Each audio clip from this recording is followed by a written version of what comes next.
L'objectif du programme Novice Demi-Glace, c'est de permettre aux jeunes d'évoluer dans un contexte qui est représentatif de leur capacité physique, puis aussi de leur niveau de développement.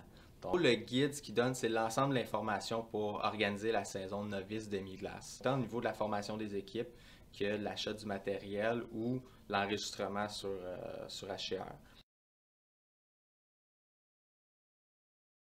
Puis, au-delà des informations pour l'organisation, ce qu'on donne, c'est comment structurer notre saison. Donc, la saison se structure en 3 phases. Donc, notre phase de développement. Ensuite, ce qui représente pratiquement le 2 tiers de la saison, c'est notre phase de saison régulière. C'est là que les jeunes vont jouer des matchs en espace restreint, donc sur demi-glace. Puis, pour terminer la saison, c'est là qu'on a la phase de transition, 2 à 4 semaines, en fonction des disponibilités de glace de l'association. Puis pendant cette phase-là, l'objectif, c'est de préparer les jeunes à la prochaine saison. Donc, l'objectif, c'est vraiment d'avoir un jeu qui est dynamique, qui permet d'engager les jeunes, puis vraiment de garder leur attention tout le long du match. Donc, pour ça, on adapte la réglementation. Donc, il n'y aura plus d'hors-jeu, plus de dégagement l'année prochaine. Pour ce qui est des pénalités, plutôt que de donner un avantage numérique de 2 minutes à une équipe, bien, on donne un tir de pénalité avec poursuite aux joueurs sur qui la faute a été commise. Donc, au niveau de l'application des règlements des pénalités, l'arbitre a quand même un travail à faire, puis ça va amener un certain travail d'éducation auprès des jeunes. Puis il n'y aura pas non plus de mise en jeu autre qu'avant le début d'une présence ou le début d'une période. Donc lorsqu'il y a un changement de possession, c'est l'équipe qui perd possession de la rondelle se recule, puis on donne la rondelle à l'autre équipe pour commencer la contre-attaque. Donc ça garde vraiment un jeu qui est dynamique, puis on profite là, au maximum du temps de glace qu'on a, plutôt que d'en perdre pratiquement un quart là, en arrêt de jeu.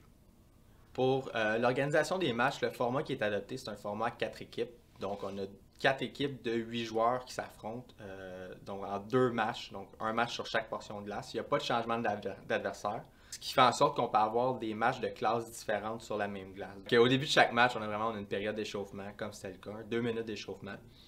À la suite de la période d'échauffement, ben là, on joue nos 2 périodes de jeu à temps continu. Donc, 2 périodes de 21 minutes à temps continu. Ce qui change, c'est au niveau des présences. Donc, les présences vont être chronométrées l'année prochaine.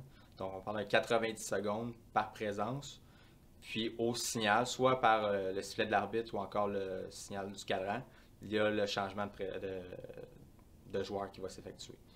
Ben, pour former les équipes, l'année prochaine, l'objectif, c'est vraiment de viser un nombre de 8 joueurs par équipe. Par contre, pour donner une certaine marge de manœuvre aux associations, puis en fonction du nombre de joueurs qu'ils ont, on peut former des équipes avec un minimum de 6 joueurs, puis un maximum de 12. Pour la classification l'année prochaine, on change le format. Donc, plutôt qu'avoir 3 classes A, B, C, on va tomber à un format 4 classes qui vont être 1, 2, 3, 4. L'objectif de ça, c'est de se rapprocher un petit peu plus de la classification Atome qui est à 5 classes présentes. Pour ce qui est des tournois, l'ensemble des tournois vont appliquer la réglementation de novice demi-glace la saison prochaine.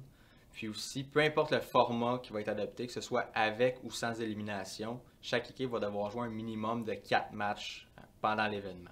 Donc, nous, le format qu'on recommande, c'est un format sans pointage, sans élimination. Encore là, l'objectif, c'est de favoriser vraiment le plaisir des jeunes puis leur apprentissage versus le résultat puis la compétition.